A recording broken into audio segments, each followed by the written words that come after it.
Validated the petition filed by One Sambayan Coalition et al. With the cases of Pimentel et al. Versus House of Representatives and Bayan Muna Chairman Nery Colmenares et al. Versus President Ferdinand Rumualdez Marcos.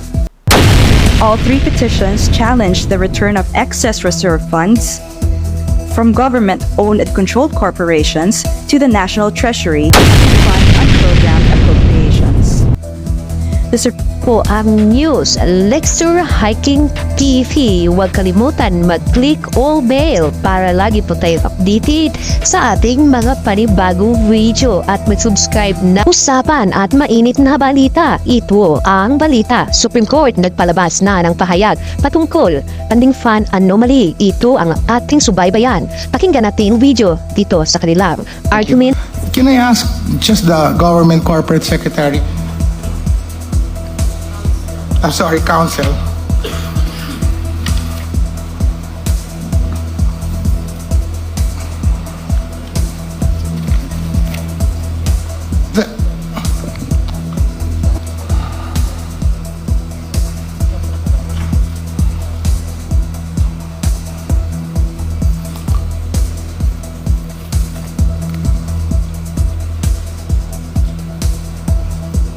Good evening, counsel.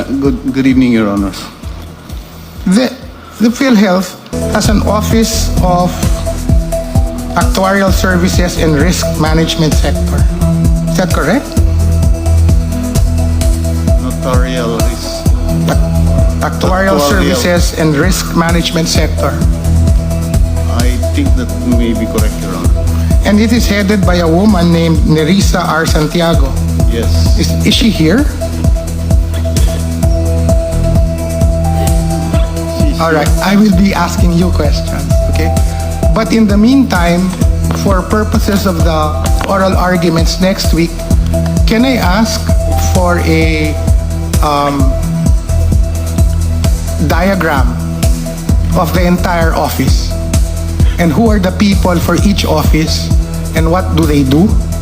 At the same time, to identify each person and his expertise or educational background. Can you give that to me before Tuesday? Can you submit that by Friday? All right? Thank you. That's all, Chief. Incidentally, may I also request the Solicitor General to submit to the court a listing of all cases of notices of disallowances issued by COA on PhilHealth over the last 5 years, particularly those cases that reached the Supreme Court.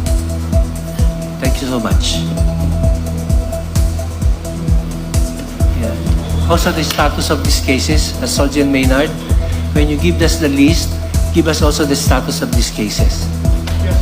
Thank you so much. Maripe, are there other matters? There are no other matters, Your Honor. Okay, there being no other. Anyway, Mr. Commissioner, you have offered your wisdom. I'm just afraid that when the case of PhilHealth goes to your office for review, you might be charged with partiality or bias. Your Honor, the process, as far as COA is concerned, Your Honor, we maintain our independence. Yes, all with right. regards to mandate. So, Mr. Commissioner, Yes, your Your Honor. excuse. We don't want to burden you any further. Thank you, Your Honor. Thank you. Thank you, Your Honors.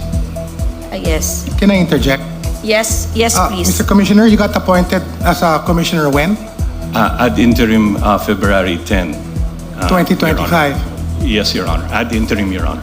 And you're the COA. Are you speaking here now as representing COA or as a resource person? As a resource person, Your Honor. But is that correct? You're a sitting COA commissioner. Your Honor, we are going through the records just as a witness for the records of COA, Your Honor. But the way I'm listening to your arguments, you are defending the position of the DOF. Your Honor, this has been a COA discussion also, Your Honor. And we have also reviewed this in light not only of this case, Your Honor, but So for the let me implementation. be clear. Are you speaking on behalf of the entire COA when you're speaking to the court now? Or are you speaking only from your knowledge as a COA commissioner? As a COA commissioner, Your Honor. So you're based on not here speaking for COA. No, Your Honor. Do you also audit the DOF? We do, Your Honor. Then isn't there a conflict of interest here? Your Honor, we were requested, Your Honor, to discuss the records. I know, and the but you're a definition. sitting commissioner. Yes, Your Honor. Don't you think there is a conflict of interest here? You're espousing views.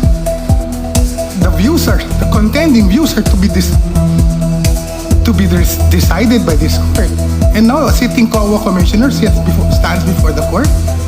I don't get it. I really don't get it. My apologies, Your Honor. This is, I was requested to discuss the contents of the COA report, and objectively, this is part of our records, and we make the statement, Your Honor, based on this. But you were not COA commissioner at the time these COA reports were made, right? Yes, Your Honor, but we have the records, Your Honor, and just a matter of explaining what they contain, Your Honor. Except that you're wearing too many hats. We What hat are you wearing? We apologize, Your Honor. I apologize, Your Honor. May